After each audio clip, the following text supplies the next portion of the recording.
Welcome back from the ad break. Now we're finishing off an event that was hosted by Mr. Andile Lunga Stofile, a conversation on leadership. So let's go have a look and we'll see you right after this.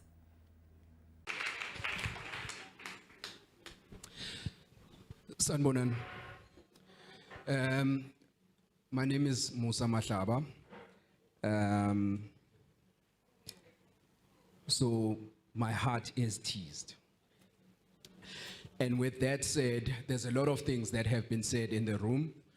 And I'm gonna take it to, and I don't know how we got into this conversation, Tato, earlier. But what I'm going to do is, because that's what I do by nature, is connect the dots from some of the things that have been spoken. And from what Andile said, this whole thing of talking sometimes is a bit of a problem. So we sit here right now. The last time I checked, we had 3.2 million roundabout shortage of cybersecurity skills. And that's picking up from the conversation that we had. That's the problem statement on the one hand. That also provides an opportunity for Africa. And I come from the perspective that says, and Bra Elijah can correct me here if I'm wrong, we were one of the first countries or one of the first countries to identify business process outsourcing as an opportunity overall. Yet today, that opportunity is being led by India. 10-0. Right? Now, this is about what, 15 years later now, we have the exact same opportunity in cybersecurity. Now, let me then start connecting the dots, and then I'll give you another problem statement that we're sitting with. We have a school that we started a digital program of sorts with probably maths and science students that are in that particular school. We have a gaming program. Psychometrically, a student who is maths and science inclined is likely to gravitate towards gaming and programming.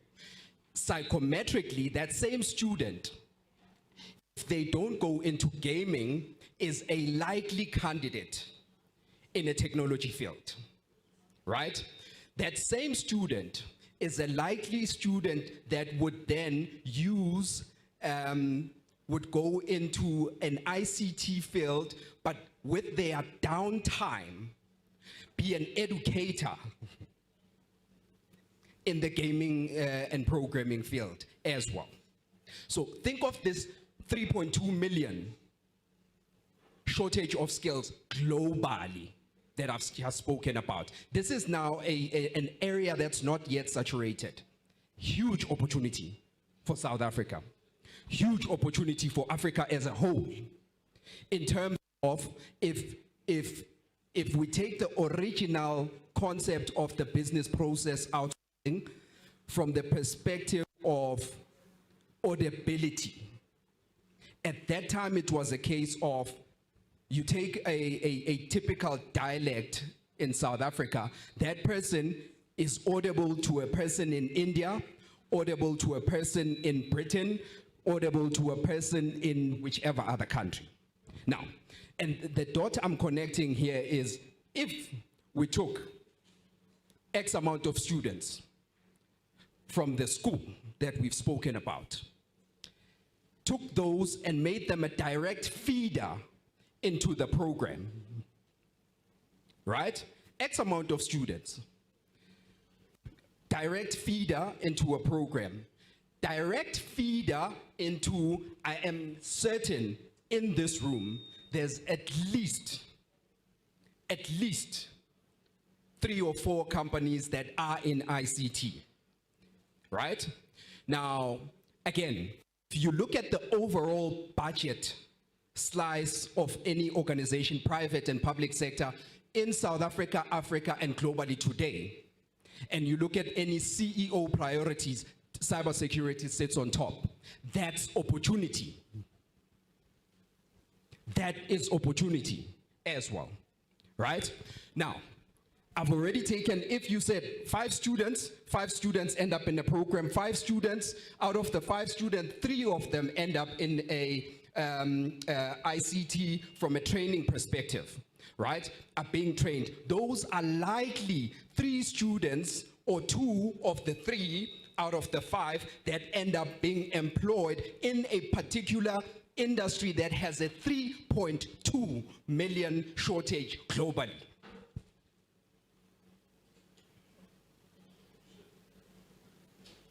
Right? And you take that. Now, let me give you then another challenge that I have then experienced in person, right?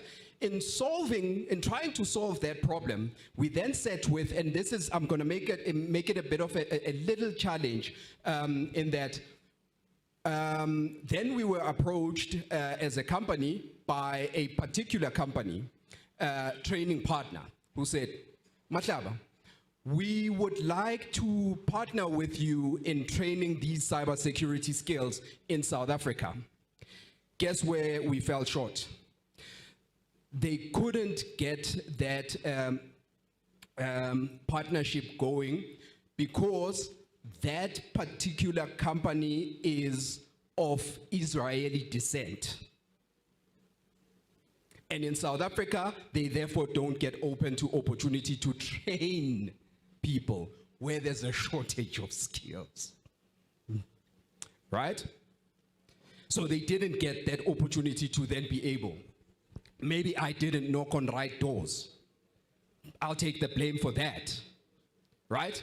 However, if you then look at the flip side of that, then if you had to do any analysis in terms of cybersecurity attacks, this is one of the countries between Israel, Russia, and China that are probably at the top 1, 2, and 3 of being attacked on a second-by-second basis. Every second. If you look at the number of attacks facing Israel, Russia, and China, at any given point they sit in 1, 2, 3.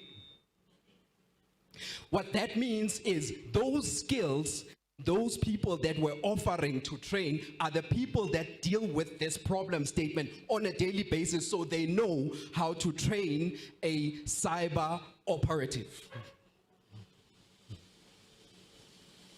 But we couldn't access that opportunity. It's still open.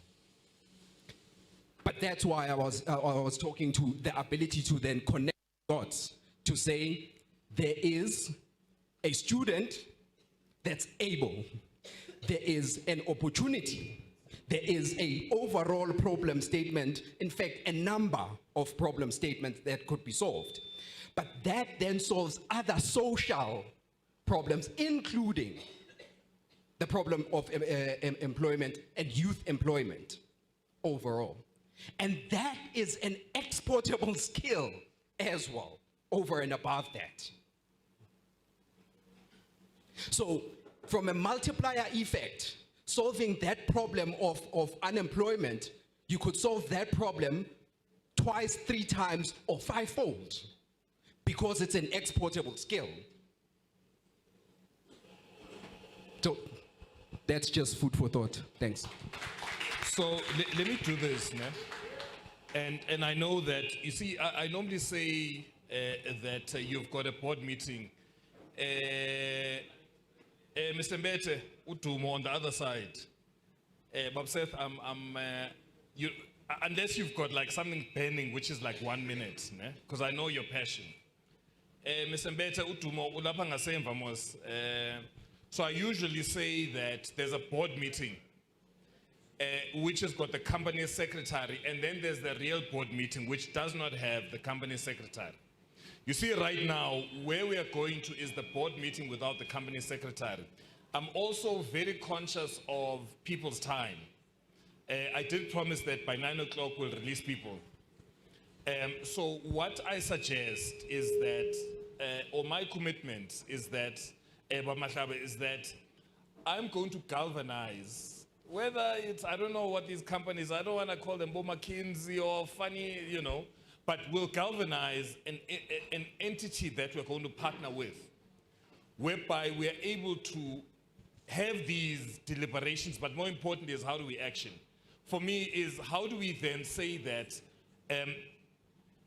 we have we're going to, I mean, there's a recording. How do we take all of these inputs?